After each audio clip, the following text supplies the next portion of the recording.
Yes. Pranati Snehal, installation complete हुआ है आपका पाइथन का?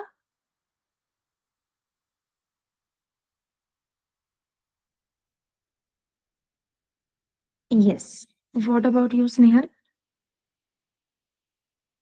इंस्टॉलेशन कंप्लीट हुआ है। कुणाल, आपने प्रीवियस सेशंस देखे हैं?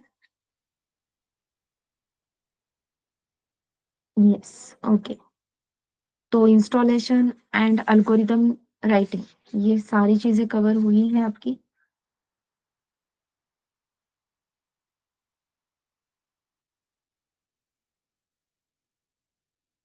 ओके।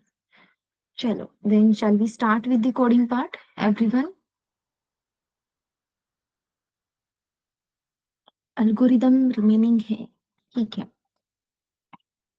जितने जल्दी पॉसिबल है उतने जल्दी वो अल्गोरिदम राइटिंग कर लो, प्रैक्टिस कर लो। जहाँ पे भी डाउट है वो डाउट क्लियर कर लो, ठीक है। चलो, let's start with the first code. सबके पास वीएस कोड है? Yes everyone. Installation of VS Code, installation of Python and installation of extension in VS Code, सब रेडी है? यस। चलो, गजानन, इंस्टॉलेशन कंप्लीट है आपका?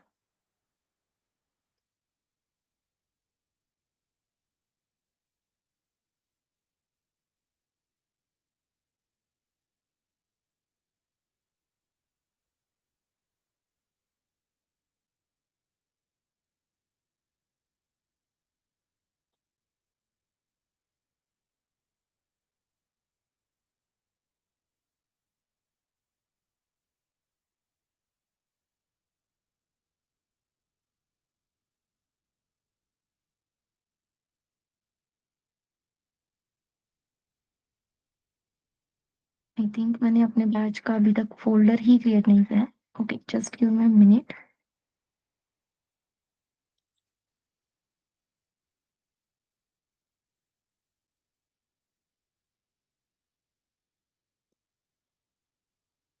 Yes. So as you can see, मैं यहाँ पे फोल्डर क्रिएट कर रही हूँ स्पेसिफिकली फॉर कोडिंग, ठीक है। सो डेमो कोड या फिर बेसिक कोड नाम से आप कुछ भी फोल्डर क्रिएट कर लो। डेमो कोड में सिर्फ जो कोड हम क्लास वर्क में कर रहे हैं वही करने हैं।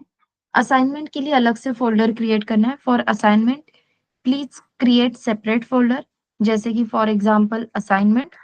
तो असाइनमेंट नाम से एक सेपरेट फोल्डर रहेगा। In this assignment folder you have to create the number of assignment wise folders, जैसे कि मैंने आपको ग्रुप पे असाइनमेंट 1 शेयर की है, right? So we have to create the folder as assignment 1। और असाइनमेंट 1 से रिलेटेड जो भी क्वेश्चंस हम करेंगे, जो भी क्वेश्चंस आपके असाइनमेंट 1 में है, वो सारे क्वेश्चंस की फाइल आपके असाइनमेंट 1 इस फोल्डर में आनी चाहिए, ठीक है। देन असाइनमेंट 2, तो असाइनमेंट 2 फोल्डर में सारे असाइनमेंट 2 में जितने भी कोड हैं, हर एक कोड की फाइल आपके असाइनमेंट 2 फोल्डर में रहेगी। प्लीज मेक श्योर आप हर एक क्वेश्चन के लिए, for each and every question you will create this separate file. एक ही फाइल में सारे क्वेश्चंस कर दिए, कमेंट्स कर दिए, ऐसे मत करना, ओके।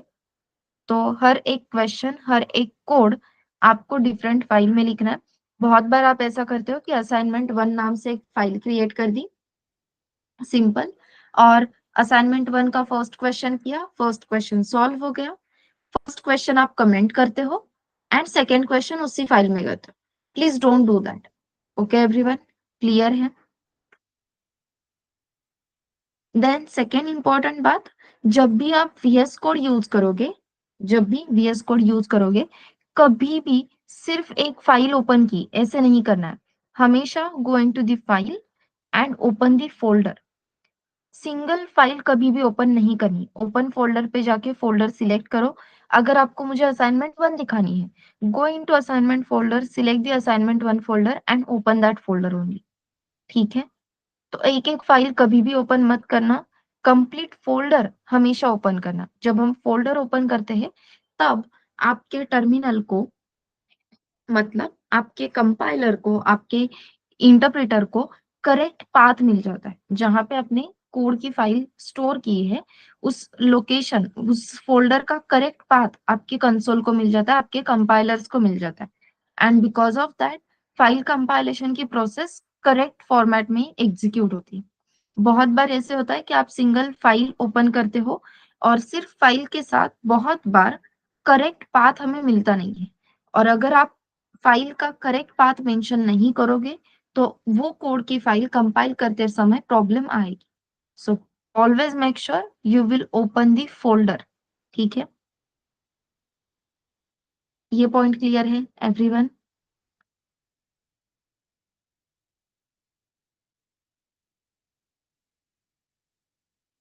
चलो, देन यहाँ पे एक ऑप्शन है that is new file, new folder. We are going for the new file अभी के लिए। या फिर चलो डेमो में पहले एक फोल्डर क्रिएट कर लेती हूँ और फोल्डर का नाम दे देती हूँ बेसिक कोर्स। ठीक है, तो ये मैंने फोल्डर क्रिएट किया। I open that folder. जब डाउनवर्ड एरो आता है दैट मीन्स हमने वो फोल्डर ओपन किया है या हम उस फोल्डर के अंदर है। तो डाउनवर्ड एरो है। Now I click on the new file. New file पे क्लिक करने के बाद you have to give the file name, जैसे कि मैंने फाइल नेम दिया डेमो 1।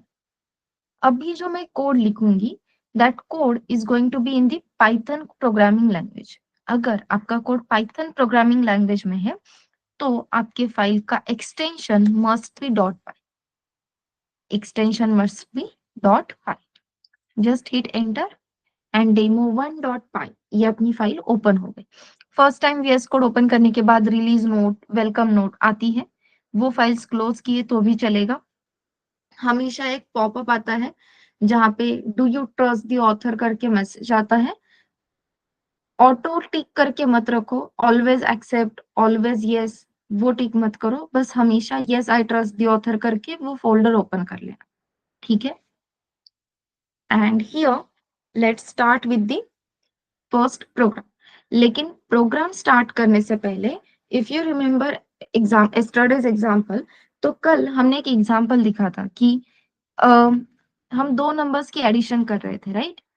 10+20, 7+5, ऐसे दो दो नंबर्स की एडिशन कर रहे थे। तीन नंबर्स की भी हम एडिशन कर सकते हैं धीरे धीरे अगर मैं नंबर बोल देती हूँ।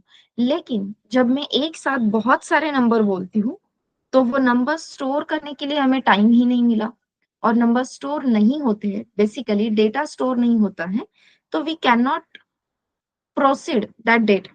प्रोसेसिंग ही नहीं कर पाते हैं। तो एडिशन करना है ये पता है, लेकिन प्रोसेसिंग नहीं कर पा रहे थे क्योंकि अपने पास डेटा स्टोर नहीं था। सिमिलरली जब हम कोडिंग करते हैं तो इन कोडिंग ऑल्सो मैं अगर लिखती हूँ 23+30, तो using this plus operator that is arithmetic operator हम एडिशन कर रहे हैं। जिन दो नंबर्स की एडिशन मुझे करनी है वो दो नंबर्स भी मेरे पास है, जैसे कि 23+30, तो 23 and 30 these are the numbers. तो एडिशन हो रही है क्या? यस। और एडिशन क्या रहेगी? 53। और ये एडिशन सच में हो रही है, लेकिन हमें पता नहीं चल रहा कि एडिशन हो रही है। क्यों? इसका रीजन है जो भी एडिशन आपको मिली है by default that addition will be store in the dummy. कल ये पॉइंट देखा था हमने, stored in dummy.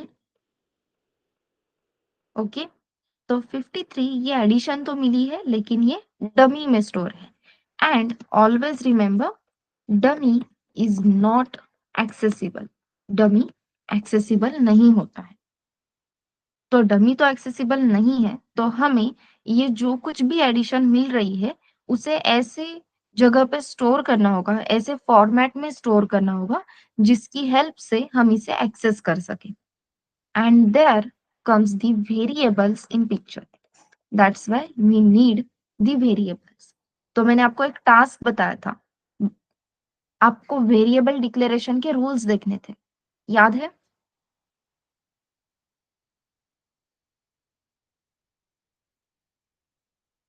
Yes. First rule क्या है वेरिएबल डिक्लेरेशन का? Yes, first rule. ओके, पहले तो मुझे बताओ ये फॉन्ट विजिबल है क्या आपको? Is this font visible to you everyone? हाँ, थम्स अप दिया तो भी चलेगा।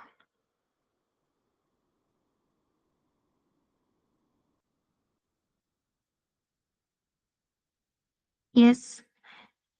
देखो, यहाँ पे सबके लिए क्वेश्चन है और सिर्फ सिंपल क्वेश्चन इतना है कि फॉन्ट विजिबल है या नहीं। बाकी सब यस बोल रहे हो, लेकिन आपको अगर नहीं दिख रहा है तो बोलो, मैं और जूम कर दूंगी इसे। ठीक है, ओके। चलो, अब मुझे फर्स्ट रूल बताओ। First variable declaration. Nice. Variable name must start with the letters, or we can say alphabet or underscore. Perfect. Variable names are case sensitive. So variable name always start with alphabets or underscore. Second rule was variables are case sensitive. Perfect. No commas or space allowed. Not only commas, it about the special special characters. Correct? Special symbols. So no space allowed. Perfect. Then fourth rule is no special symbols. No special symbols are allowed. Symbols or we can say characters. तो किसी भी type का bracket, कोई भी comma, underscore, double quotes, ऐसा कुछ भी नहीं चलेगा. Avoid using Python. Perfect. Perfect. So we can say keywords. Keywords can not be a variable. Correct है.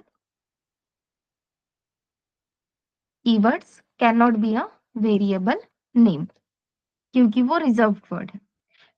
ये श्रेया, आप वेरिएबल लेंथ जैसे कि अराउंड 32 या 32 कैरेक्टर्स, 32 या 36 कैरेक्टर्स ही चाहिए, ऐसा एक रूल है.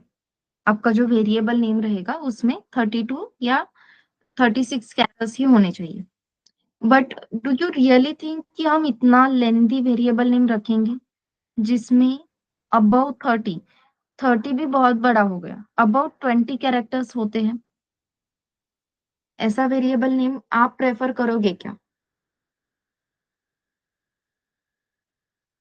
जिसमें मोर देन 20 कैरेक्टर्स है? No, right. मतलब इतना लेंथी वेरिएबल नेम कौन ही याद रखेगा, और उसे टाइप करने में कितना ही टाइम लगेगा. क्यों ऐसे झंझट में जाना है? तो लेंथ अगर मैं यहाँ पे मेंशन भी नहीं करती हूँ, then also it is fine.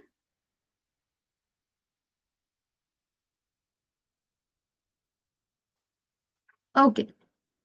अब फर्स्ट पॉइंट हमने लिख दिया कि variable name always start with alphabet और अंडरस्कोर. लेकिन बहुत जगह पे ऐसे भी रूल होता है, that is variable name can not start with integer और स्पेशल कैरेक्टर्स. ठीक है.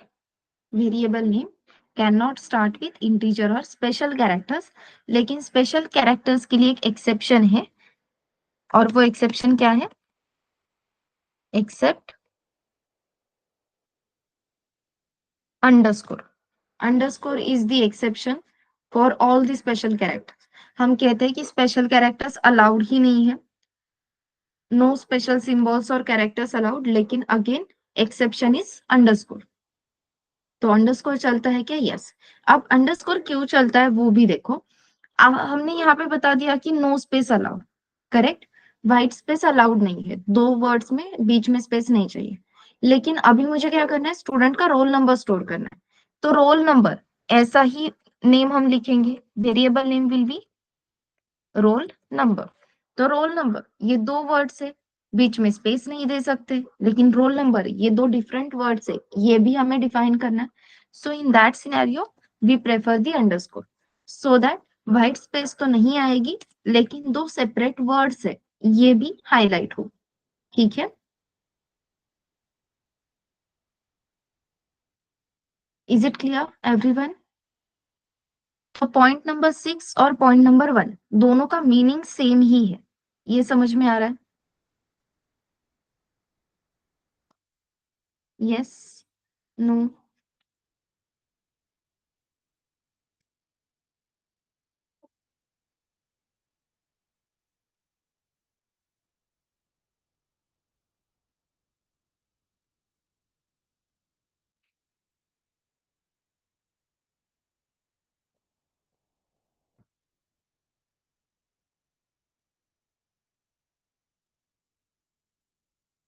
Yes.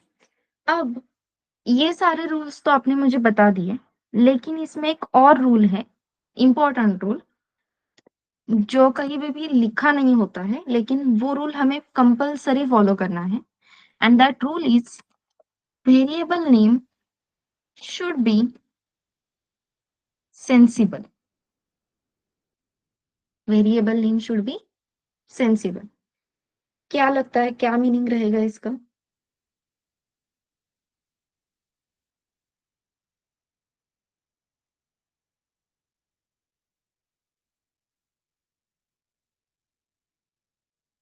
Variable name should be sensible. That simply means अगर आप दो नंबर्स स्टोर कर रहे हो, ठीक है, you want to store two numbers, तो दो नंबर्स है, तो हम जनरली क्या लिखते हैं? a is equals to 10, b is equals to 20। A और बी, ये नाम देख के आपको लगता है क्या कि मुझे समझ में आएगा ये दो वैल्यू, ये दो वेरिएबल्स किस टाइप की वैल्यू स्टोर कर रहे हैं? What is the value of A, या ए में स्टोर की हुई वैल्यू क्या है, ये मुझे समझ में आएगा क्या? बी में स्टोर की हुई वैल्यू क्या है, ये समझ में आएगा क्या? क्या लगता है आपको?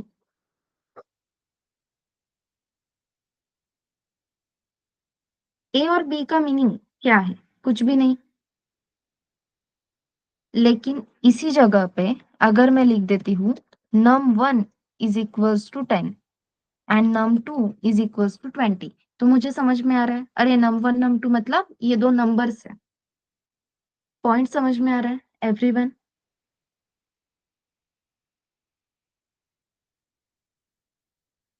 Variable name should be sensible का मीनिंग समझ में आ रहा है? जैसे अभी मैंने आपको एक्सप्लेन किया, मुझे स्टूडेंट का रोल नंबर स्टोर करना है, ठीक है, I want to store the roll number of student, तो मैं यहाँ पे सिम एक्स इज इक्वल्स टू 150 ऐसे लिख रही हूँ, तो मुझे समझ में नहीं आएगा कि एक्स वेरिएबल में मैंने कौन से टाइप की वैल्यू स्टोर की है या क्या वैल्यू स्टोर की है।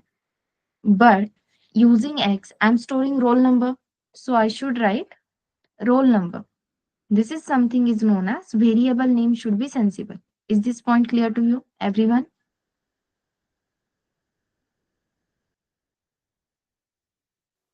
Yes, ma'am.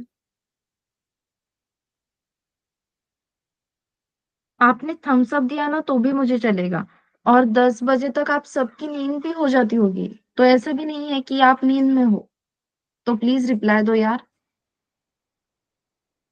आपका चाय नाश्ता खराब होता है क्या मेरे वजह से? यस, ऐसा कुछ है क्या?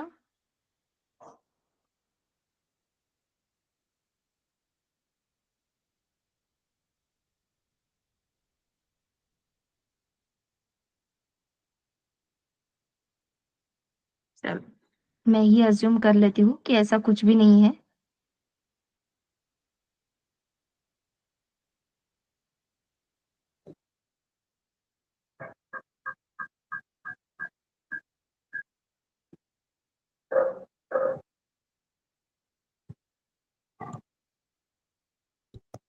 Yes, am I audible everyone?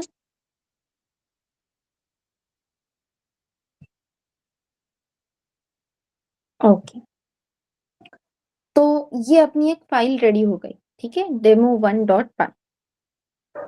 This is the first code which we have written, and using this code we have created our first, this is our first software application. लेकिन ये एप्लीकेशन है console level. So first console level software application अभी अभी हमने बना ली। Interesting.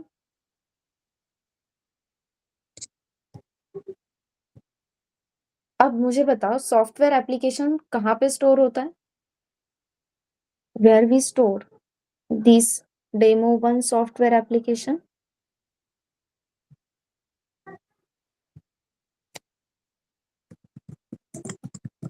Fast. ये हुआ है, अब ये आंसर फास्ट आना चाहिए।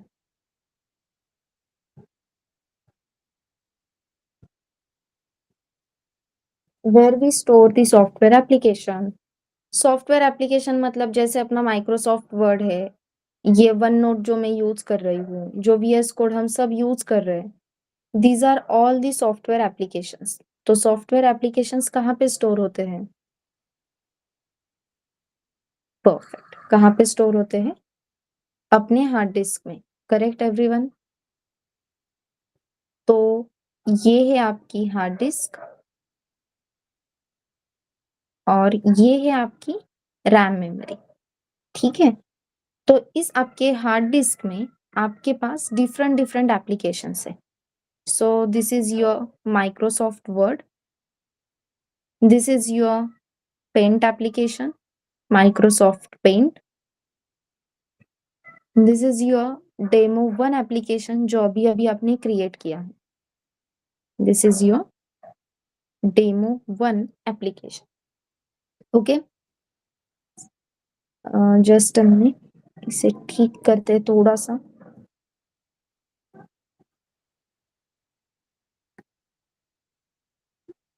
तो आपके हार्ड डिस्क पे ये आपके डिफरेंट डिफरेंट एप्लीकेशन है, जिसमें वर्ड एप्लीकेशन है, माइक्रोसॉफ्ट पेंट है, और अभी अभी हमने लिखा हुआ डेमो वन, ये एप्लीकेशन भी इसमें है। मैंने माइक्रोसॉफ्ट वर्ड इस एप्लीकेशन पे डबल क्लिक किया। The moment I double click the application, तो जो एप्लीकेशन आपके हार्ड डिस्क पे स्टोर था, वो एप्लीकेशन हार्ड डिस्क से डायरेक्टली कहाँ पे आ जाता है? रैम पे लोड हो जाता है। रैम पे आपके माइक्रोसॉफ्ट वर्ड के लिए ये कुछ मेमोरी एलोकेट हो जाएगी, और इस मेमोरी में आपका माइक्रोसॉफ्ट वर्ड ये एप्लीकेशन एग्जीक्यूट होगा। क्या माइक्रोसॉफ्ट वर्ड के लिए इतनी मेमोरी एलोकेट हुई है? अब आपको जो भी एग्जीक्यूशन करना है वो करो। Similarly, the moment you click to run the demo one application, जो कंसोल लेवल एप्लीकेशन हमने अभी अभी क्रिएट किया, इसे रन करने के लिए we have one button, as you can see run Python file. इस पे क्लिक करते ही ये जो पाइथन का कोड है वो एग्जीक्यूट होगा। तो पाइथन का कोड अभी कहाँ पे है? ये जो एप्लीकेशन है वो कहाँ पे है? It is on the hard disk. The moment we said run, तो रन होने से पहले वो कंपाइल होगा, कंपाइल होके this demo one file will load on to the RAM memory. तो ये डेमो वन फाइल, ये डेमो वन फाइल आपके रैम पे लोड होगी। For example, this is the allocated memory for your demo one file. This is the allocated memory for your demo one file. जब हम Python का code execute करते हैं, या कोई भी बेसिकली हमने लिखा हो कोड एग्जीक्यूट करते हैं, तो इस कोड को हमें दिखने के लिए दिख रहा है ये ब्लॉक ऑफ मेमोरी एलोकेट हुई है। अगर ये ब्लॉक ऑफ मेमोरी हम एक्सपांडेड फॉर्मेट में देखें तो वो कुछ इस तरीके से दिखती है। Let's see the expanded version of this memory. It looks something like this.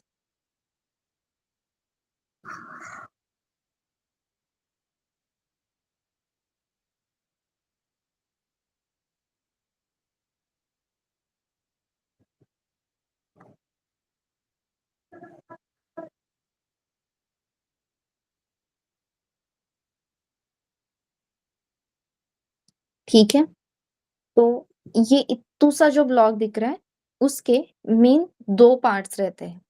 This first part is known as code segment, this is known as code segment. ये जो नीचे वाला पार्ट है, this complete part is known as data segment, this complete part is known as data segment. Data segment के total तीन parts किए हैं। ठीक है, so these are three main parts of your data segment. इसमें जो ये फर्स्ट पार्ट आपको दिख रहा है, this is known as stack, और स्टैक है इसीलिए ये एक साइड से ओपन है। एज यू कैन सी ये रह नहीं गया, ये पर्पसफुली ओपन रखा है because it is a stack, and as we all know stack is open from one side. तो स्टैक की एंट्री पॉइंट और स्टैक का एग्जिट पॉइंट दोनों भी सेम रहते हैं। एग्जैक्ट स्टैक का इम्प्लीमेंटेशन ये स्टैक इम्प्लीमेंट करता है, इसीलिए उसका नाम क्या है, उस मेमोरी का नाम क्या है, stack. Then second partition is known as global and static, global and static, and third partition is known as heap. This is how the memory looks, या this is how the partition of memory is done. समझ में आ रहा है? अभी के लिए हम कोड सेगमेंट पे ज्यादा काम नहीं करेंगे। रीजन सिंपल है, कोड सेगमेंट पे अभी ध्यान देने की जरूरत नहीं। अभी के लिए जो अपना मेन फोकस रहेगा वो रहेगा डेटा सेगमेंट पे, क्योंकि डेटा किस फॉर्मेट में स्टोर होता है, डेटा कैसे स्टोर होता है, ये समझ में आएगा, तब हम आगे का प्रोग्रामिंग अच्छे से कर सकते हैं। कोड सेगमेंट का पार्ट हम जल्दी ही देखेंगे, लेकिन यस, अभी कोड सेगमेंट को हमें साइड पे रखना है। एंड दिस मेमोरी, या ये इस डायग्राम की हेल्प से हम मेमोरी एलोकेशन अच्छे से समझने वाले हैं, and this diagram is known as memory diagram. This is known as memory diagram. Throughout the course मैं आपको हर एक एरर के लिए, हर एक डाउट के लिए पूछने वाली हूँ कि आपने मेमोरी डायग्राम ड्रॉ की क्या। इतनी इंपॉर्टेंट है ये चीज, ठीक है? तो फटाक से ये मेमोरी डायग्राम आपके नोटबुक में ड्रॉ कर लो। जैसे ही हो जाता है डी फॉर डन बोलो, तो मैं आगे की प्रोसेसिंग एक्सप्लेन कर देती हूँ। यहाँ तक मैंने जो एक्सप्लेन किया वो सबको क्लियर है क्या? Yes everyone?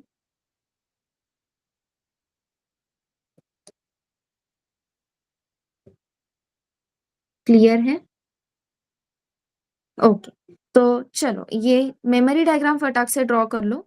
ऊपर वाला जो डायग्राम था वो सिर्फ आपके एक्सप्लेनेशन के लिए मैंने ड्रॉ किया था, तो वो ड्रॉ नहीं किया तो भी चलेगा। मेमोरी डायग्राम हो जाते ही डी फॉर डन टाइप करते हैं।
ओके श्रेया, प्रणोति, स्नेहल।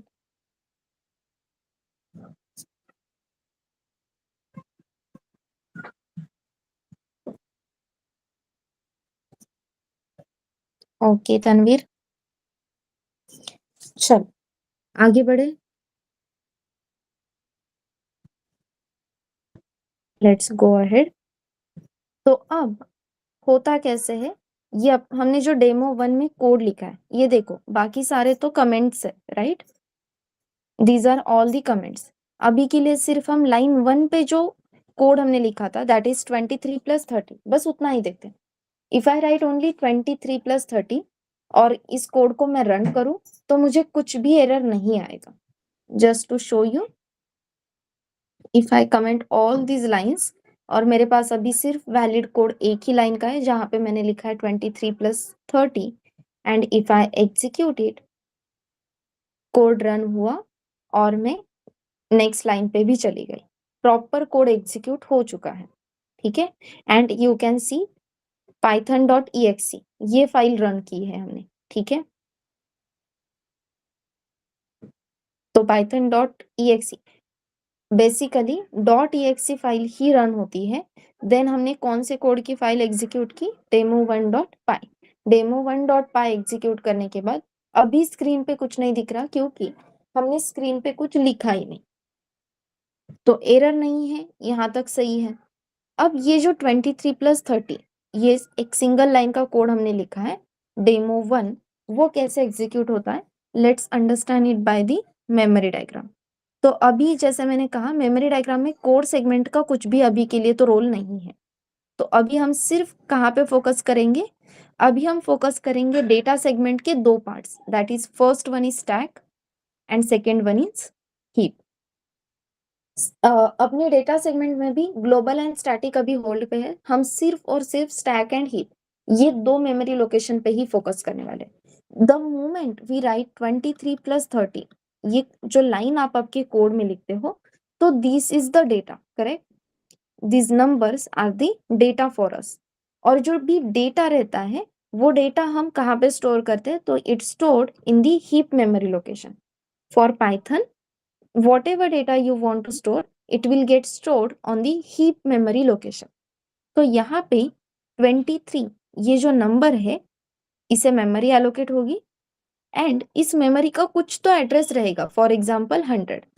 देन 30 ये डेटा आपके मेमोरी में एलोकेट हो जाएगा, अगेन इसका भी कुछ तो एड्रेस रहेगा, समथिंग 200। जब हम लिखते हैं 23 + 30, तो 23 + 30 एडिशन आ जाएगी आपकी 53, और 53 ये एडिशन भी यहाँ पे स्टोर हो जाएगी समथिंग एट 300 लोकेशन। ये हमने पहले भी डिस्कस किया था कि रैम मेमोरी में अगर आपको कहीं पे मेमोरी एलोकेट होती है, तो उस मेमोरी का जो एड्रेस है, वो आपको आपकी ऑपरेटिंग सिस्टम, आपका सीपीयू बताएगा क्या? What you think? Do we know the address of all the data?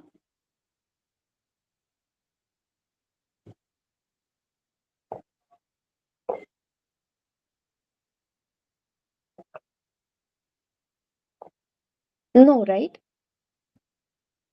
मुझे किसी भी डेटा का एड्रेस पता नहीं होगा, क्योंकि ऑपरेटिंग सिस्टम, आपका सीपीयू कभी भी आपको मेमोरी एड्रेस नहीं बताते। लेकिन मुझे 23 ये नंबर यूज करना है, मुझे 30 ये नंबर यूज करना है, 53 बेसिकली जो भी एडिशन है, जो एक्चुअल रिजल्ट है, वो मुझे यूज करना है। अगर मुझे वो डेटा यूज करना है, तो वो एक्सेसिबल होना चाहिए। To make this data accessible, we needs the variable, we need variable, ठीक है। तो अब हम क्या करेंगे, जो भी वैल्यू आपको एक्सेसिबल बनानी है, वो वैल्यू वेरिएबल्स की हेल्प से स्टोर करेंगे। दैट मीन्स 23 और 30 ये वैल्यूज मुझे एक्सेस करने थे, so I declare one variable. For example, variable name है num1, so I write num1 is equals to 23। The moment I write num1 is equals to 23, तो होता क्या है, 23 इज द डेटा, तो 23 इस डेटा को हीप मेमोरी लोकेशन पे memory allocate होती है 23, जिसका एड्रेस है 100। अब एक्सेसिबल होता है मतलब क्या, तो ये जो आपका वेरिएबल नेम है which is the identifier we are going to use to identify the value 23, तो इस num1 को मेमोरी एलोकेट होती है ऑन स्टैक। तो num1 is allocated on the stack. num1 क्या करेगा, num1 will hold the address of 23. num1 will hold the address of 23. Address of 23 is 100. That means your number 1 is pointing at 100th location. Getting everyone? अब आपके num1 variable के पास address है, लेकिन yes obviously हमें address से कुछ भी लेना देना है क्या? नहीं, हमें सिर्फ क्या चाहिए, वी वॉन्ट दी वैल्यू। तो हमें सिर्फ num1 लिखना है। तो num1 में जो एड्रेस है उस एड्रेस पे जाके वैल्यू फेच करने का काम आपका कंपाइलर, आपका इंटरप्रेटर कर लेगा, उसका टेंशन आपको लेने की जरूरत नहीं। बस num1 we are using to identify the value 23 and this is the role of variables, and this is that's why we say variables are the identifier. Concept clear हो रही है? How to declare variable and how to store value in variable, ये clear हो रहा है everyone? So again to store 30 we will write num2 is equals to 30। तो 30 इस data को मेमोरी एलोकेट होगी हीप पे, इसका एड्रेस है 200। In stack sorry on stack num2 ये वेरिएबल डिक्लेयर होगा। This variable will hold the lock address of 30 so that num2 will point at 200 location. num2 is going to identify the value 30। Similarly 23 plus 30 जो भी addition आ रही है, इस addition को मुझे पहले किसी तो वेरिएबल की हेल्प से स्टोर करना होगा। So I write sum is equals to, addition कर रहे हैं मतलब समेशन कर रहे हैं। जैसे मैंने कहा variable name should be sensible, तो मैं यहाँ पे ABC ये वेरिएबल्स भी यूज कर सकती हूँ, but as a best practice we are going to use the sensible variable name. तो मैंने लिखा sum is equals to 23 plus 30। तो अब क्या होगा, 23 प्लस 30 जो भी एडिशन है वो एडिशन एक मेमोरी लोकेशन पे स्टोर हो जाएगी हीप पे। इसका जो भी एड्रेस है that address will be stored in this sum variable. तो यहाँ पे आ गया आपका 300 address and sum is pointing at 300 location. Sum is identifying the value 53। Is this point clear to you everyone?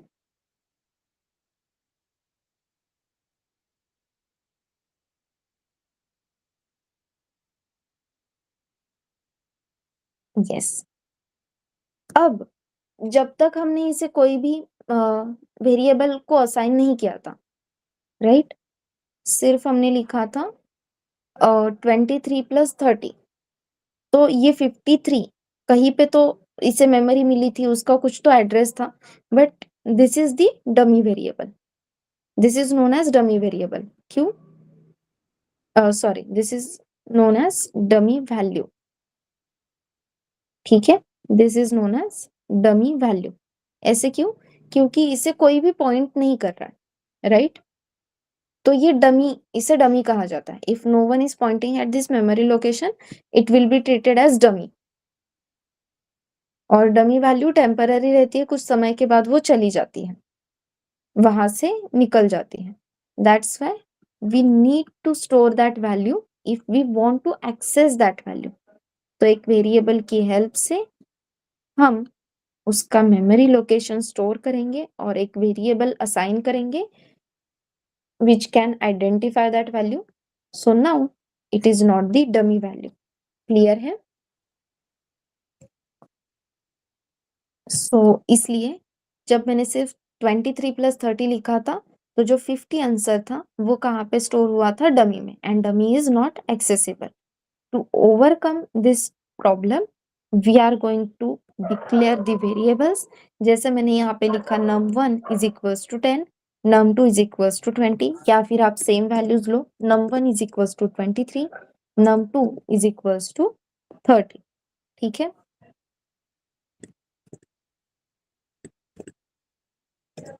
and now we will write sum is equals to num1 plus num2 num1 plus num2।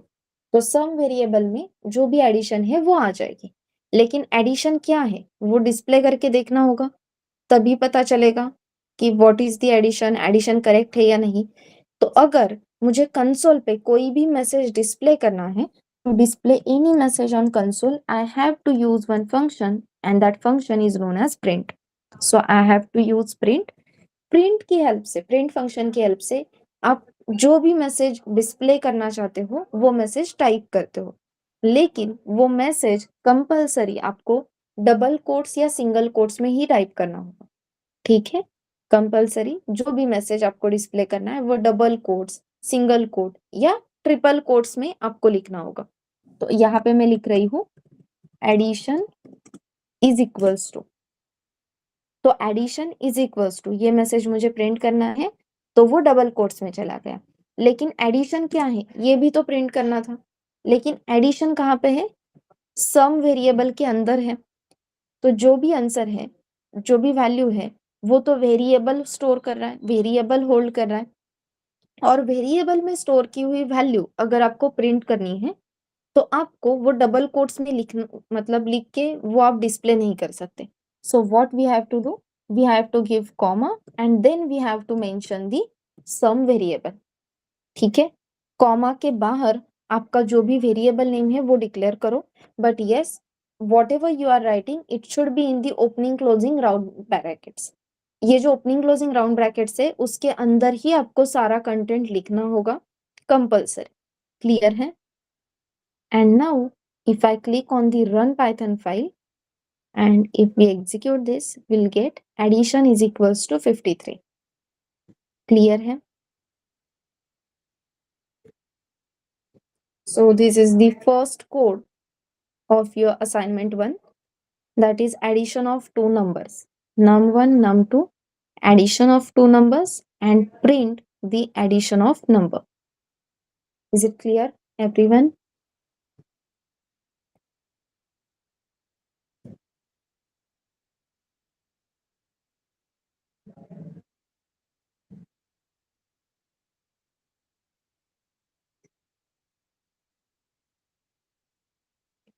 Yes. अब ऐसे भी हो सकता है कि हम जो दो नंबर्स के एडिशन प्रिंट कर रहे हैं वो नंबर्स भी मुझे प्रिंट करने हैं। अगर ऐसा सिनेरियो है तो देखो, एडिशन ऑफ ये मैसेज है, this is something known as literals, जो हम कल बात कर रहे थे, fix text, constant text. So this is nothing but the literal. तो मैं क्या प्रिंट कर रही हूँ, एडिशन ऑफ, और अब मुझे num1 और num2 की वैल्यू चाहिए। So I just put the comma, I give the variable name that is num1। So addition of num1, num1 की वैल्यू प्रिंट करने के बाद मुझे फिर से एक टेक्स्ट ऐड करना है, for example and. So num1 and, और इसके बाद मुझे num2 ये वैल्यू भी ऐड करनी है। So I write addition of num1 and num2 and again is equals to, जो भी एडिशन है is equals to sum variable की value. So addition of, comma के बाद मैंने वेरिएबल नेम दिया, again comma, again double quote में जो टेक्स्ट मुझे प्रिंट करना था वो टेक्स्ट दिया, num2 कॉमा, अगेन जो टेक्स्ट प्रिंट करना है वो टेक्स्ट एंड देन सम। तो जब भी आपको वेरिएबल्स की वैल्यू लिखनी है तो वो डबल कोट्स के बाहर चाहिए, कंपलसरी। ठीक है, देन ये आपका लिटरल और ये आपके वेरिएबल की वैल्यू, ये दोनों चीजें डिफरेंट है, ये आइडेंटिफाई करने के लिए बीच में compulsory there should be a comma. And now if I execute this code, I'll get addition of 23 and 30 is equals to 53. Is it clear, everyone?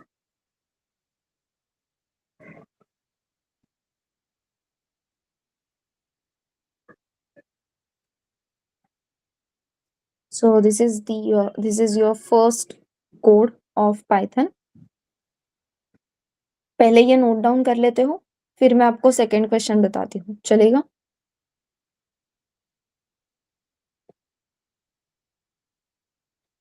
जैसे ही हो जाता है डी फॉर डन टाइप करो, then we will go forward.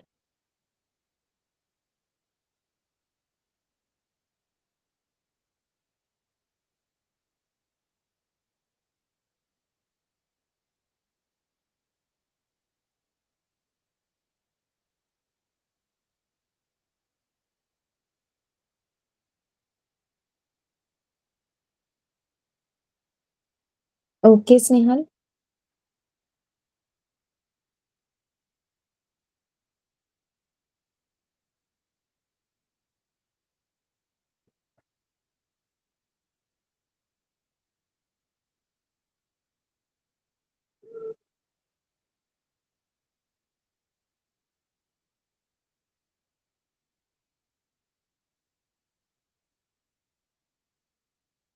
इस code के साथ memory diagram भी draw कर लेना, ठीक है?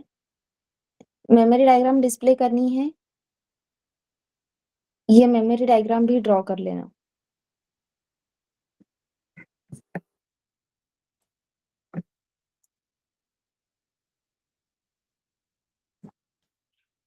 Yes, Gajanan, Snehal, Pranoti, memory diagram भी क्लियर हो गई आपकी ड्रॉ करके?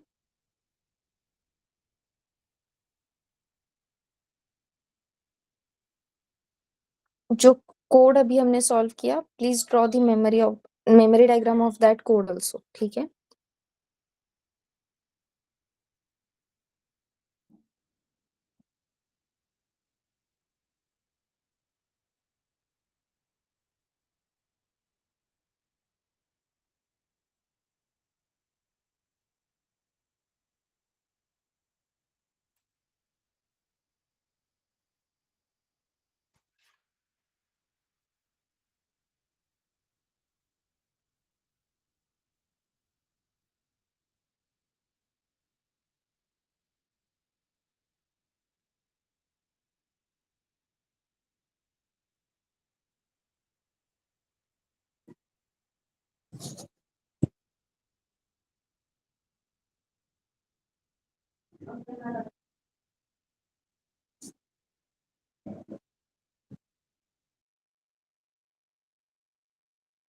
चलो नेक्स्ट क्वेश्चन देखें। Yes everyone.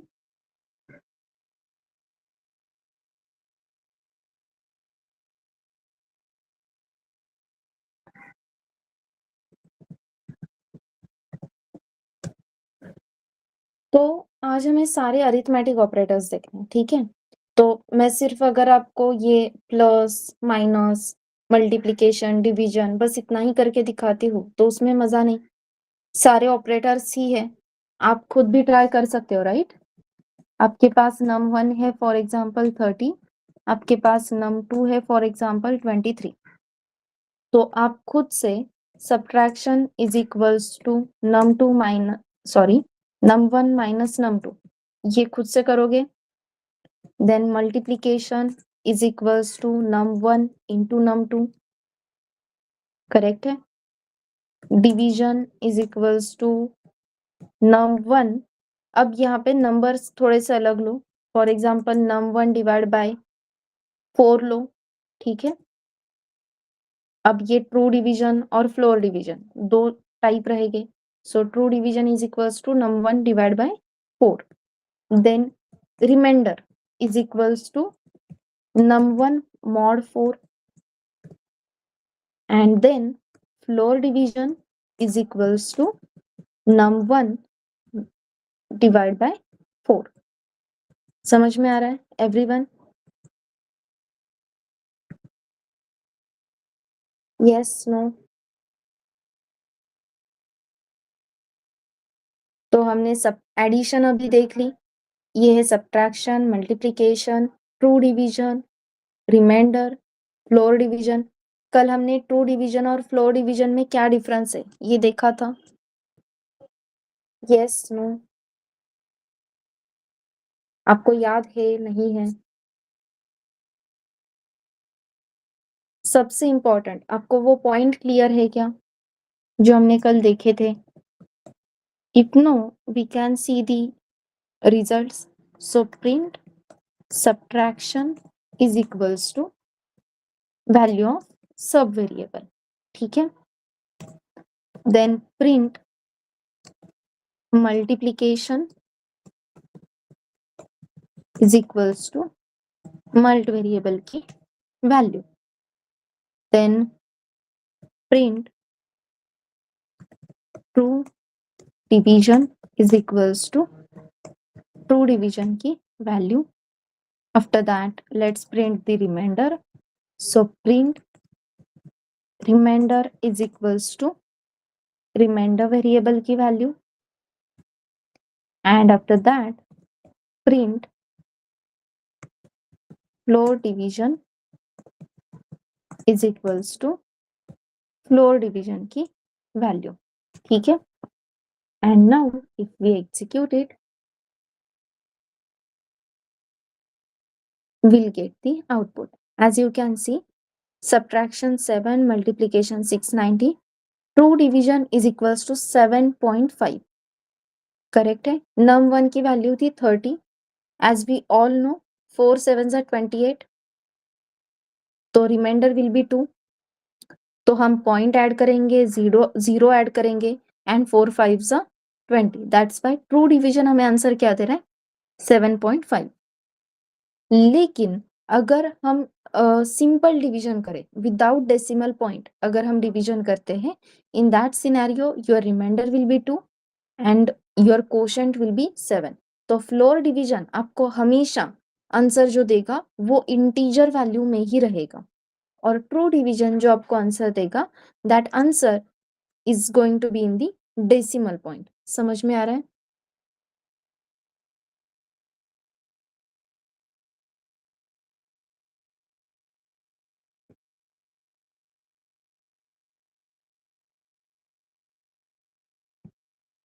Yes. Floor division, true division और रिमाइंडर, ये तीनों ऑपरेटर्स अच्छे से क्लियर है everyone?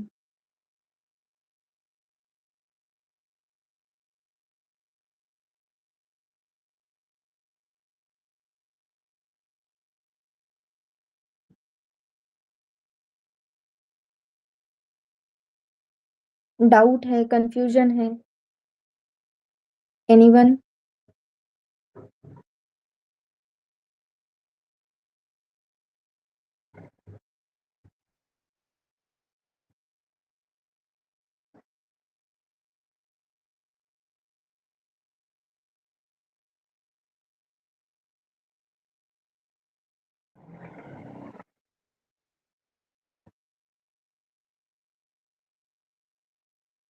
Yes. Pranoti, Snehal, Shreya, Tanveer, is it clear?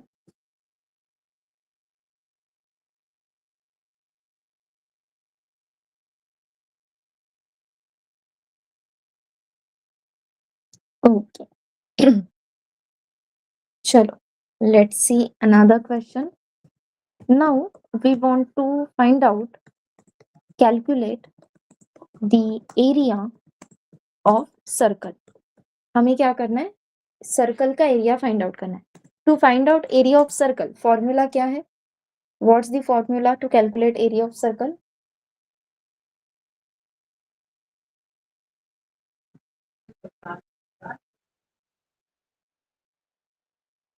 Pi r square. Correct है.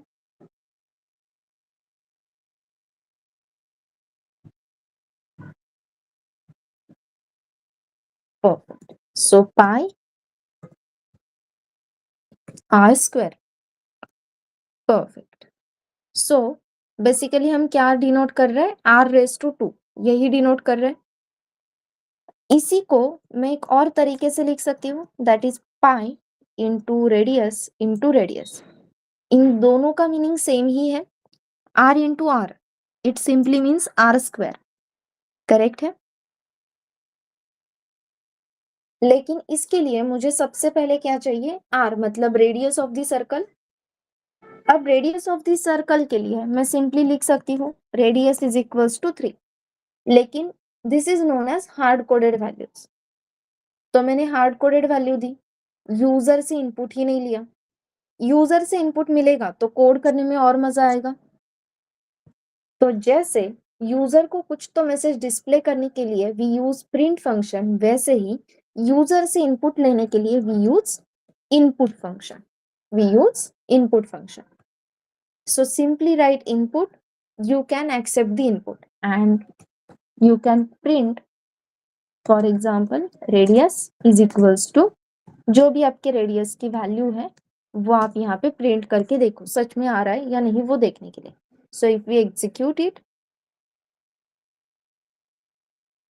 अब ये कोड रन हो चुका है. ठीक है, कोड एग्जीक्यूट हुआ है.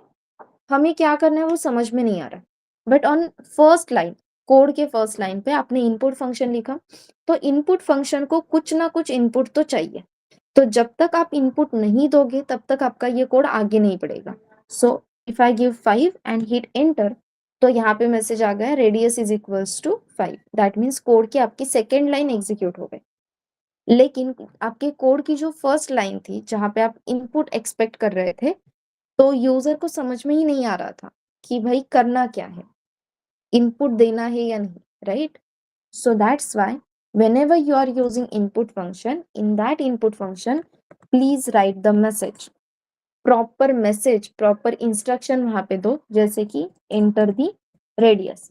अगर इस तरीके से मैसेज दिखेगा तो obviously यूजर को समझ में आएगा कि भाई हमें क्या करना है, तो enter the radius. This is the proof कि हमें समझ में आ रहा है, कोड एग्जीक्यूट हुआ है. This is one of the example of user interactive code. तो अब मैं यहाँ पे 5 देती हूँ, तो रेडियस इज इक्वल्स टू 5. अब ये प्रॉपर फॉर्मेट में वर्क हो रहा है, ठीक है? अब रेडियस, अब पाइथन में क्या होता है, आप सिर्फ वेरिएबल डिक्लेयर करते हो, आपको कहीं पे भी वेरिएबल का डेटा टाइप मेंशन करने की जरूरत नहीं है, because Python is a dynamic language. तो आपने वेरिएबल में, अभी फॉर एग्जांपल मैंने स्टोर किया 12, तो इस वेरिएबल का डेटा टाइप रहेगा integer. But if I write x(x) is equals to 23.45, then data type of this variable will become float. यहाँ पे वो क्या है, इंटीजर, यहाँ पे वो क्या बन जाएगा, float. You can see it become float. समझ में आ रहा है?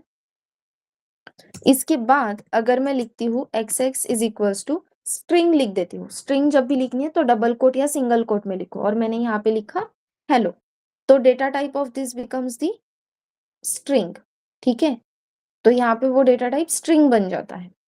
सिमिलरली हॉवर करके आपको डेटा टाइप समझ में आ जाते.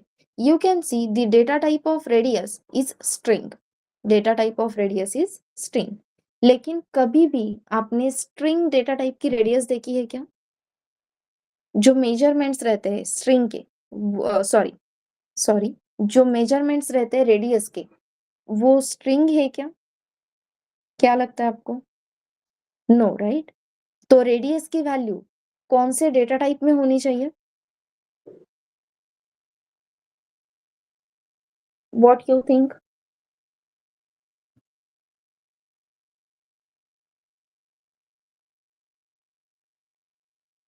इंटीजर या फिर फ्लोट, राइट? 3.2, 5.5 ये अपने रेडियस के मेजरमेंट्स हो सकते हैं. सो बेसिकली रेडियस कौन से डेटा टाइप में चाहिए थी? फ्लोट. लेकिन कौन से डेटा टाइप में है? स्ट्रिंग. ऐसे कैसे स्ट्रिंग डेटा टाइप हो गया?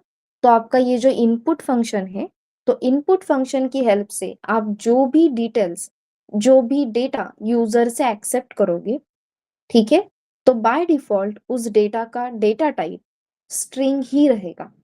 या फिर आप ऐसा समझ लो कि input function string data type ही एक्सेप्ट करता है, ठीक है? लेकिन मुझे तो फ्लोट चाहिए. अगर आपको फ्लोट चाहिए तो हमें क्या करना होगा? We have to do the type casting. We have to do the type casting.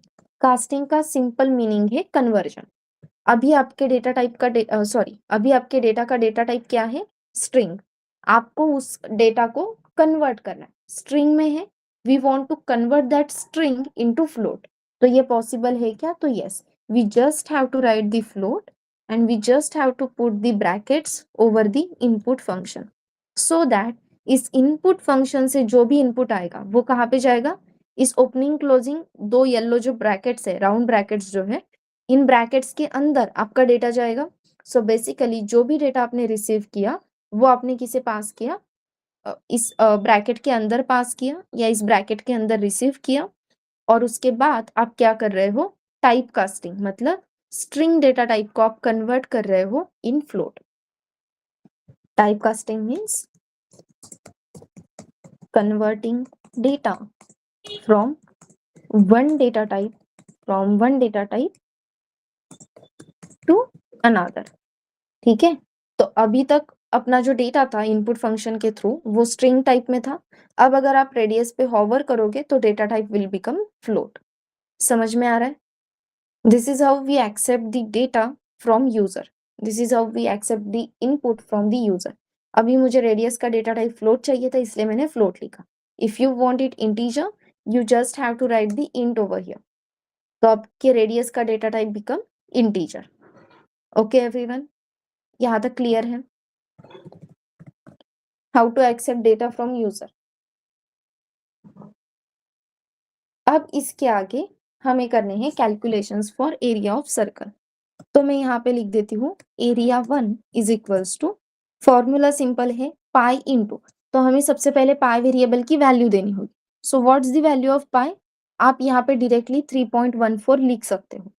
So area 1 is equals to 3.14 into, मुझे क्या चाहिए? Square of the radius. तो मुझे अगर किसी भी वैल्यू का स्क्वायर चाहिए, so I just write radius exponential, और मुझे स्क्वायर चाहिए, मतलब कौन सी पावर चाहिए? Second power. So I just write radius raise to 2, that is radius exponential operator 2. समझ में आ रहा है? तो जो भी रेडियस का स्क्वायर है, दैट स्क्वायर इंटू 3.14 हमें एरिया मिल जाएगा. इसी क्वेश्चन को सॉल्व करने का दूसरा तरीका क्या है? तो मैं यहाँ पे लिखूंगी 3.14 इंटू रेडियस इंटू रेडियस, क्योंकि मुझे बस स्क्वायर ही चाहिए था. फॉर्मूला अलग अलग तरीके से लिखा है, लेकिन अल्टीमेट जो आंसर आपको मिलेगा, that answer is going to be same. Is this point clear to you everyone? So area of circle is equals to, यहाँ पे मैं लिखूंगी एरिया 1. जो प्रिंट फंक्शन मैंने यहाँ पे लिखा है, I just copy paste it. बस यहाँ पे मैं प्रिंट करूंगी area 2. Save the file, execute the file, enter the radius. Radius मैंने दी 5. So radius is equals to 5.0, area of circle is equals to 78.5, area of circle is equals to 78.5. Clear है?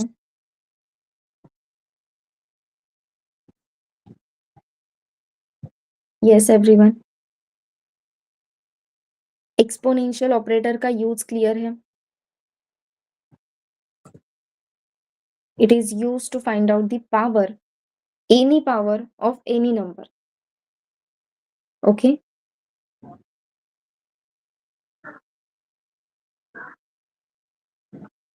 User से कैसे input accept करने हैं, ये clear है?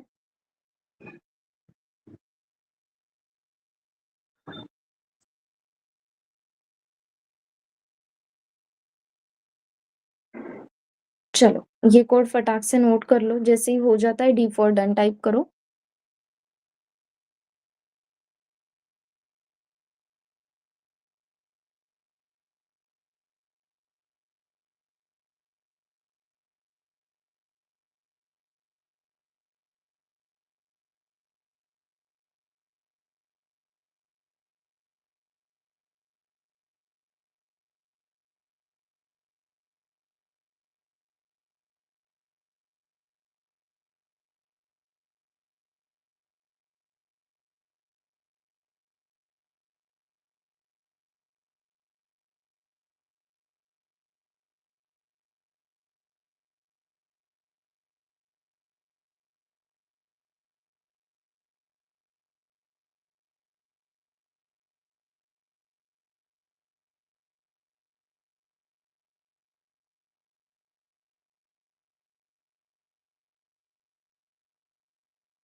Okay Gajanan.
Okay Pranati.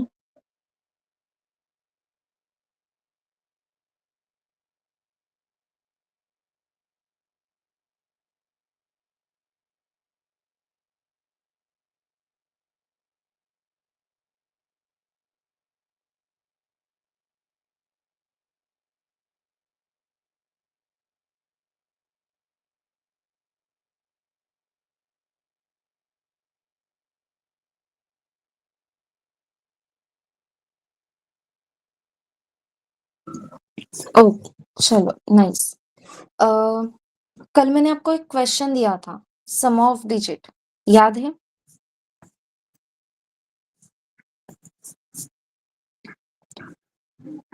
Without loop किसी ने ट्राई किया है?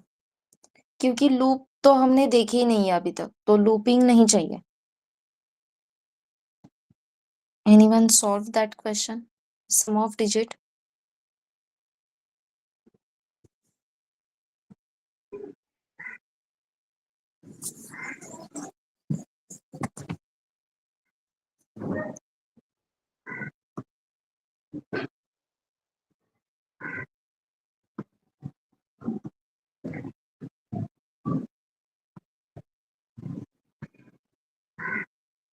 चल सॉल्व करके देखें सम ऑफ डिजिट का क्वेश्चन। क्योंकि सम ऑफ डिजिट का क्वेश्चन सॉल्व करने के लिए वी नीड अरिथमेटिक ऑपरेटर्स। ठीक है, अब अरिथमेटिक ऑपरेटर्स ही क्यों चाहिए? तो सम ऑफ डिजिट मतलब मुझे क्या करना है, 234 ये कंप्लीट नंबर है। I want to add each and every digit of this number, so I have to write 2 + 3 + 4। ठीक है, तो मुझे 234 से एक एक नंबर सेपरेट आउट करना होगा। अब कभी भी हम 100th प्लेस या 10th प्लेस का नंबर डायरेक्टली सेपरेट आउट नहीं कर सकते। ठीक है, अगर आपके पास कोई भी नंबर है तो यूनिट प्लेस पे जो भी नंबर रहता है, यूनिट प्लेस पे जो भी डिजिट रहता है ना, वो उस नंबर से सेपरेट करना इजी रहता है। और यूनिट प्लेस का नंबर अगर आपको चाहिए तो you have to divide it by 10। अगर इस नंबर को आप 10 से डिवाइड करोगे then you will get the number which is at the unit place. समझ में आ रहा है everyone?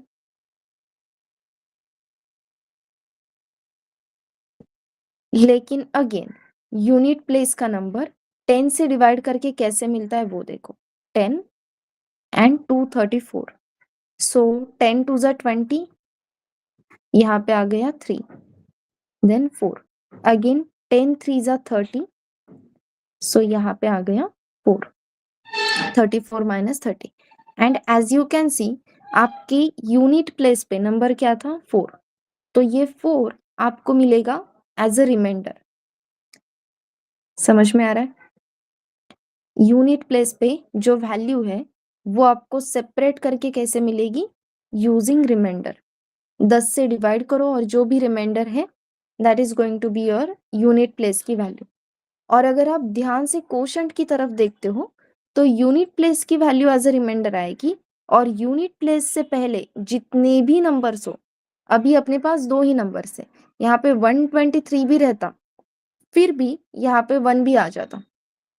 That means unit place का नंबर एज अ रिमाइंडर मिलेगा, और जो भी रिमेनिंग नंबर है, जो भी रिमेनिंग नंबर है उससे पहले वाले जितने भी नंबर्स है जो भी, वो एज अ कोशंट आपको मिलेगी, that you will get as a quotient.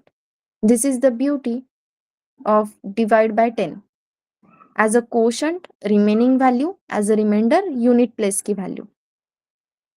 is this point clear to you everyone?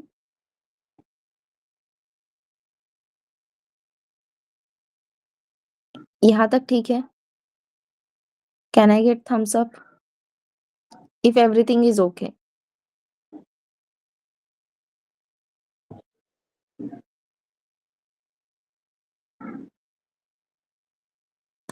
yes। अब आपको एक नंबर, एक डिजिट सेपरेट करके मिल गया, दैट इज 4, और क्वेश्चन मिल गया है 23। अब नेक्स्ट टाइम अगर मैं 23 को 10 से डिवाइड करती हूँ, इफ आई डिवाइड 23 बाय 10, तो यहाँ पे आप देख सकते हो 10 2 ज़ा 20, एंड रिमाइंडर इज 3।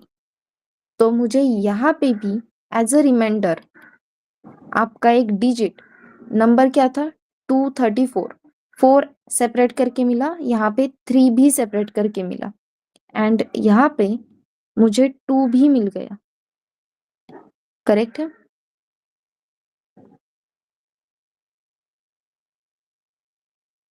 तो मुझे जो 3 नंबर सेपरेट करके चाहिए थे वो तीनों नंबर सेपरेट करके मिल गए, 4, 2 and 3।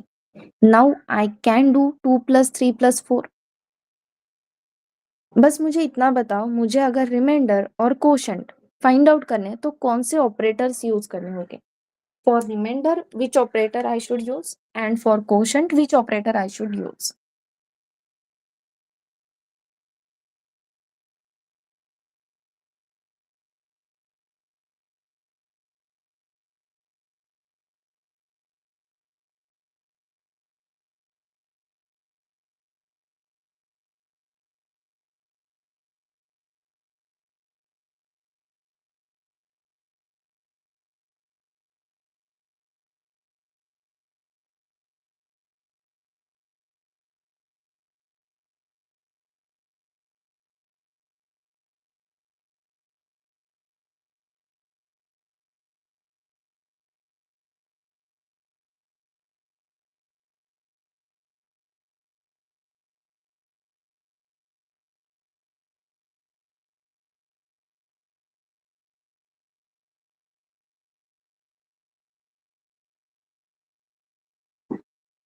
Yes, everyone, I'm waiting for your answer.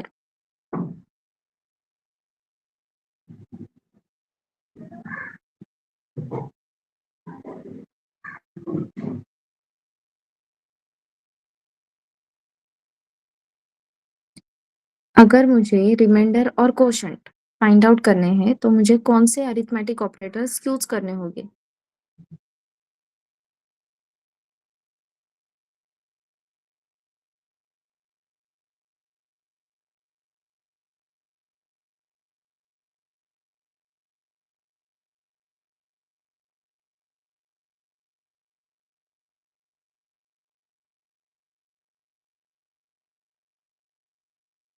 For quotient divide, for reminder mod.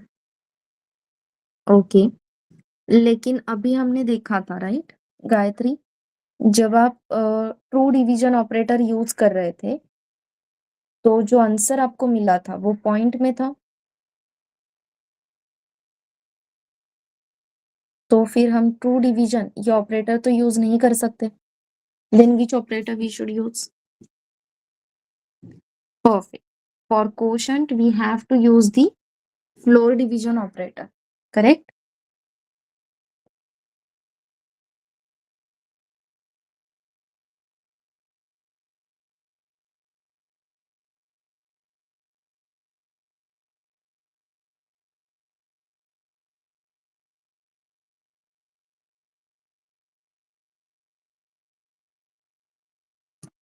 Yes, perfect. चलो अब थोड़ा सा कोडिंग पॉइंट ऑफ व्यू से देखें एवरीवन। ये तो क्लैरिटी मिल गई कि अगर मॉड ऑपरेटर यूज करेंगे तो रिमाइंडर मिलेगा, फ्लोर डिवीजन यूज करेंगे तो कोशंट मिलेगा, राइट? तो यहाँ पे हमें फर्स्ट रिमाइंडर मिल रहा है which we have to store, so I use variable name as r1। r represents reminder, so first reminder is equals to, मुझे किसे डिवाइड करना था? नंबर को। कौन से नंबर को? 234। 234 ये नंबर कौन से वेरिएबल में स्टोर है? नम वेरिएबल में।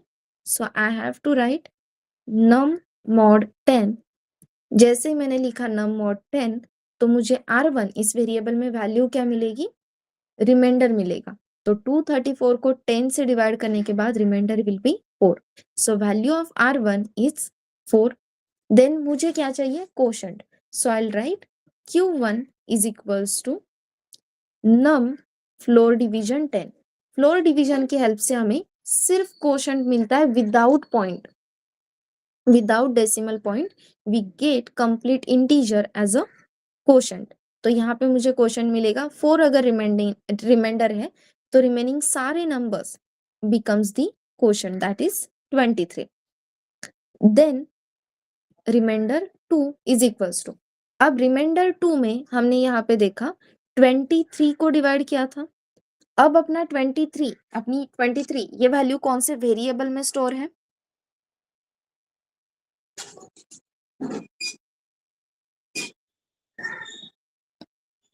ट्वेंटी थ्री ये वैल्यू कौन से वेरिएबल में स्टोर है?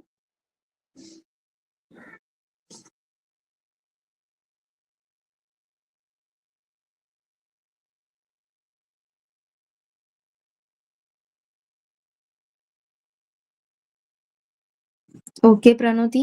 What about others?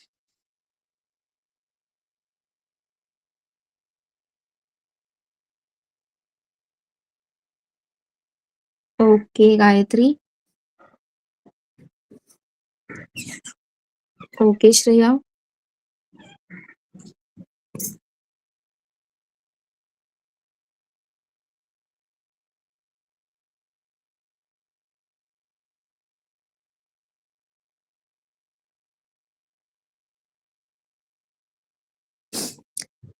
That's why memory diagram is important. Okay.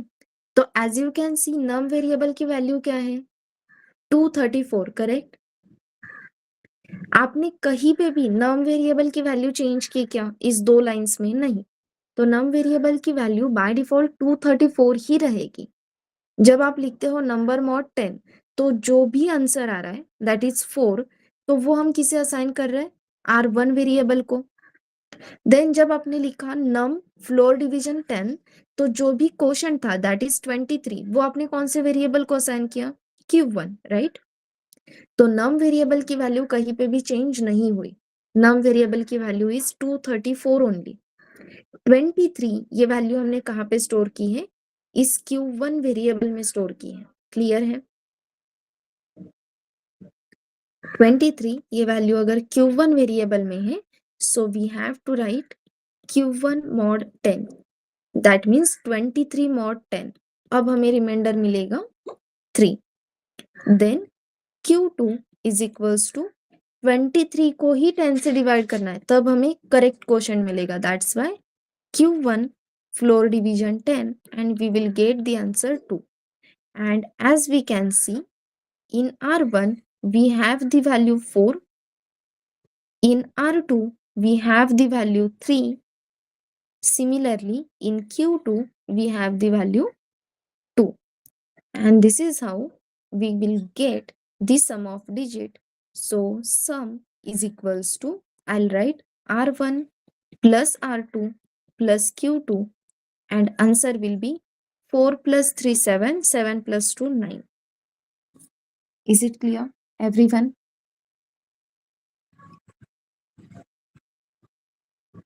Sum of 3-digit number.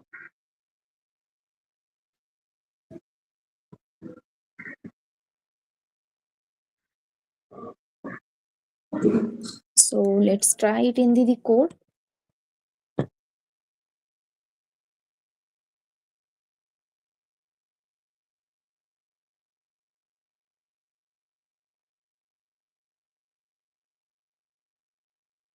I'll take one number. So num is equals to 235. I'll write R1 is equals to number mod 10. देखो, अगर confusion होता है कितने variables चाहिए, answer क्या रहेगा, next variable कौन सा यूज करना है, memory diagram is the option. Yes, memory diagram draw करनी है क्या? करनी है। लेकिन अल्टरनेटिव आप कमेंट में भी नंबर्स या जो भी आउटपुट है वो लिख के रख सकते हो। जैसे कि मुझे नंबर पता है ना 235, तो अगर मैं लिखती हूँ नंबर मॉड 10, तो मुझे रिमाइंडर क्या मिलेगा? 5, करेक्ट है। After that, I want to find out the quotient. So Q1 is equals to number floor division 10. अब 5 अगर आपका रिमाइंडर है, तो आपका क्वोशंट क्या रहेगा? Obviously, quotient will be 23. Then R2 is equals to, मुझे अब 23 को 10 से डिवाइड करना है। So 23 कहाँ पे है? मुझे इमीडिएटली यहाँ पे समझ में आ रहा है, it is in the Q1. So I'll write Q1 mod 10 and I'll get the answer 3. Correct? Then second quotient, so Q2 is equals to again Q1 floor division 10 and I'll get the answer 2. तो अब मुझे यहाँ पे दिख रहा है clear cut कि R1 में 5 है, R2 में 3 है एंड Q2 में 2 है. अगर ये आंसर्स है so I can write sum is equals to R1 plus R2 plus Q2 and I'll print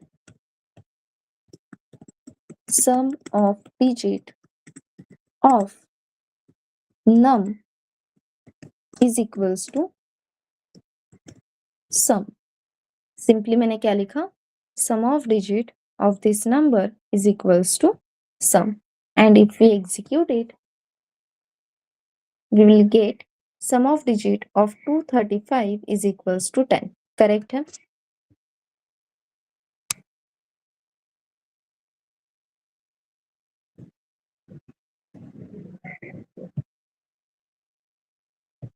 बस मेरा एक क्वेश्चन है आपसे. एज यू कैन सी कि 5 और 3 ये हमने सेपरेट आउट किया तो वो हमें एज अ रिमाइंडर मिला था, राइट? बस एक ही डिजिट ऐसा है जो हमें क्वोशंट के थ्रू मिला है, वो भी डिजिट हम as a reminder find out कर सकते हैं क्या? Can I write R3 is equals to Q2 mod 10 and then Q3 is equals to Q2 divide by 10. ये स्टेप्स, ये 2 स्टेप्स मैं यहाँ पे ऐड कर सकती हूँ क्या? लाइन नंबर 9 पे आंसर क्या रहेगा? What you think, what will be the answer of line number 9? Yes everyone.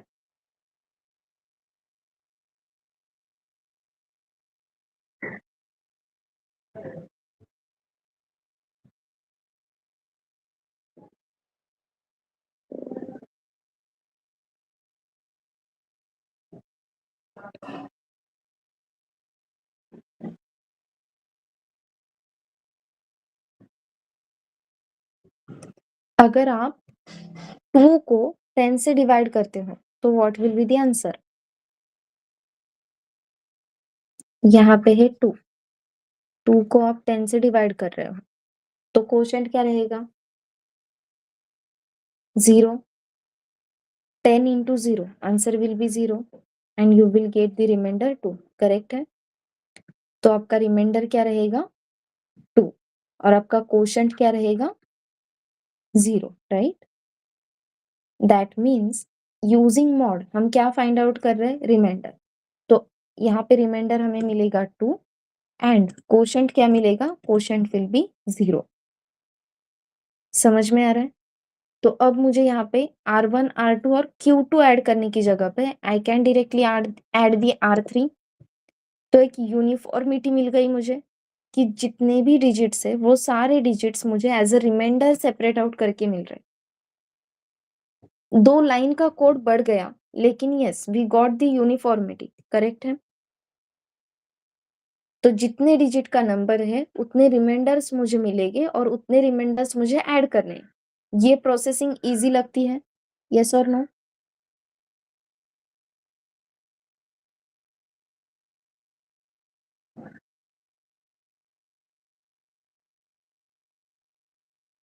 Yes.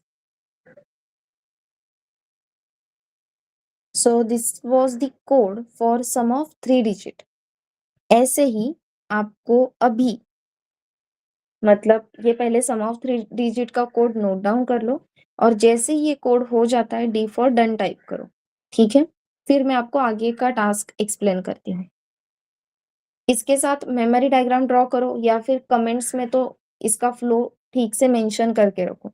Division कैसे हो रही है वो डिवीजन साइड में मेंशन करके रखो. अभी के लिए इसकी जरूरत लगेगी, बाद में प्रैक्टिस होने के बाद आपको जरूरत भी नहीं लगेगी. तो हर एक स्टेप प्रॉपरली मेंशन करो. Okay everyone. एंड जैसे ही हो जाता है please type D for done in chat box.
Okay Pranati.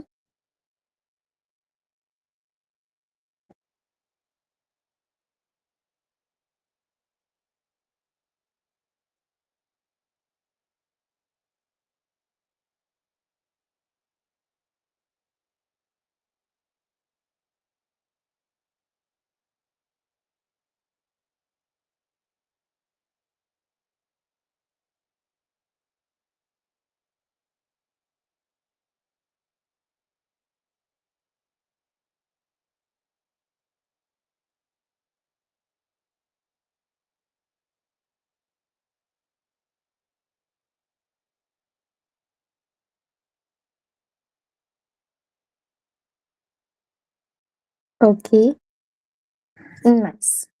अब अगर आपको सम ऑफ 3 डिजिट क्लियर है, तो similarly sum of 4 digit and sum of 5 digit के लिए आप कोड ट्राई करोगे अभी इमीडिएटली?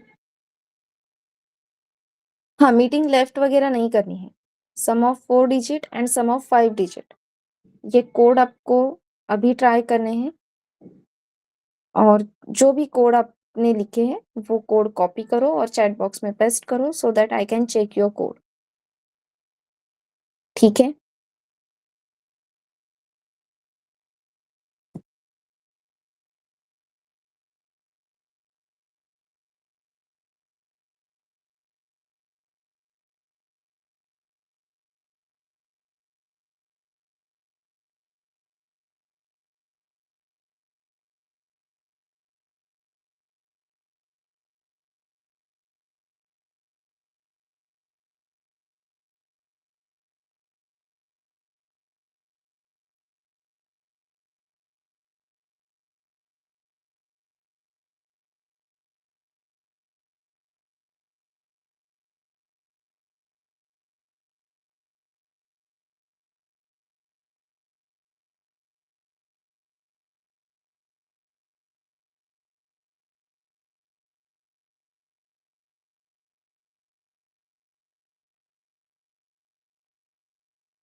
लैपटॉप में सॉल्व करनी है प्रणोति अब।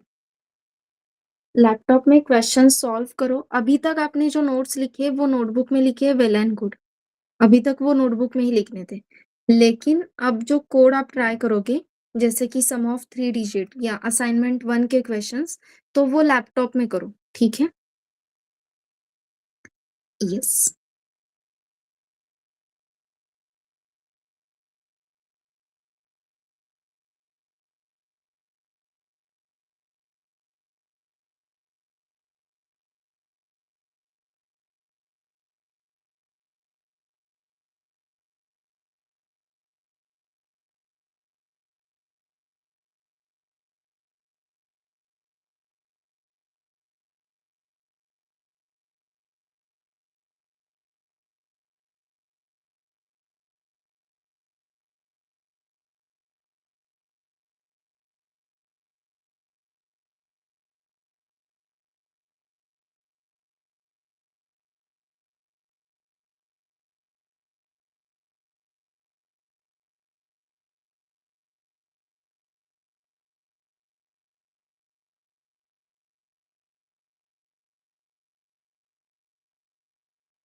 यस, एनी वन, किसी का हुआ है, सम ऑफ 4 डिजिट का कोड, सम ऑफ 5 डिजिट का कोड।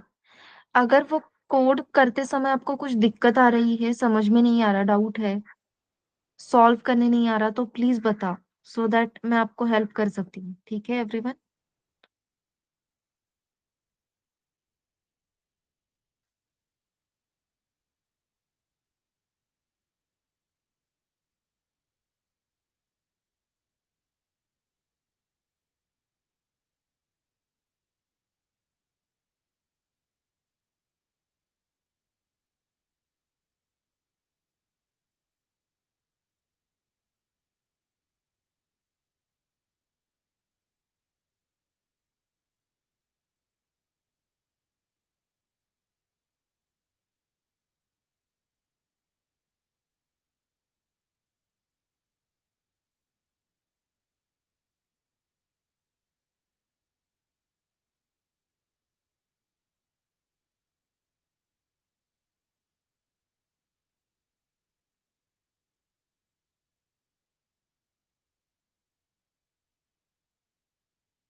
गजानन, लेकिन नंबर क्या लिया है? नंबर ही कॉपी नहीं किया आपने?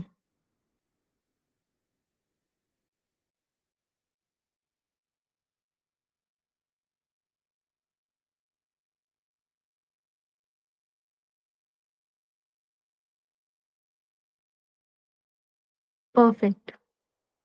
ओके, R5 = Q4 असाइन किया। ठीक है। यस, करेक्ट है।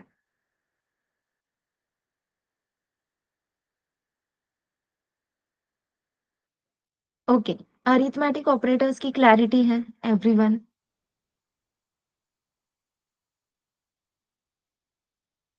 यस एवरीवन, अरिथमेटिक ऑपरेटर्स की क्लैरिटी है क्या?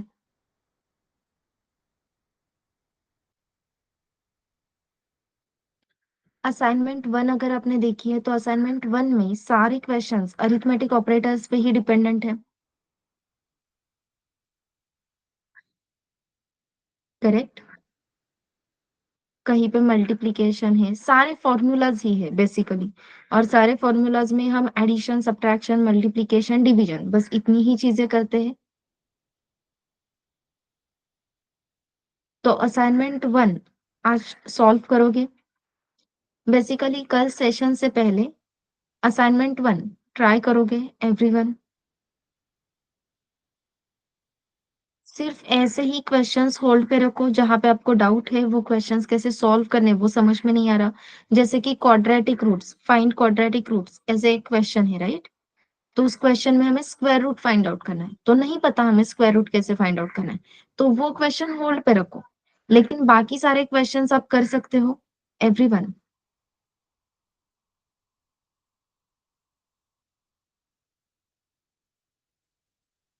यस। तो जितने ज्यादा क्वेश्चंस असाइनमेंट 1 से आप कंप्लीट कर सकते हो, बेसिकली पूरी असाइनमेंट अगर कंप्लीट कर सकते हो तो ट्राई करो। असाइनमेंट कंप्लीट करने के लिए जिस भी क्वेश्चन में डाउट है वो क्वेश्चन मार्क करके रख दो, और कल सेशन में सबसे पहले हम जिस क्वेश्चंस में डाउट है वो क्वेश्चंस डिस्कस करेंगे एंड फिर आगे बढ़ेंगे। ठीक है?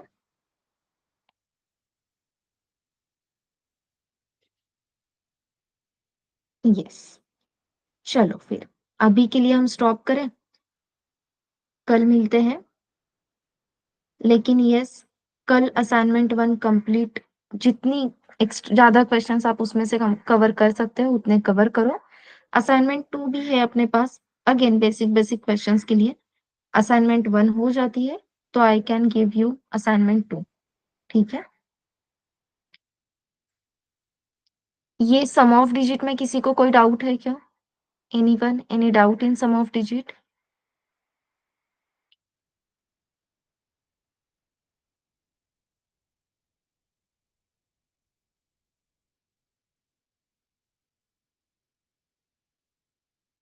ओके, चलो कल मिलते हैं एवरीवन।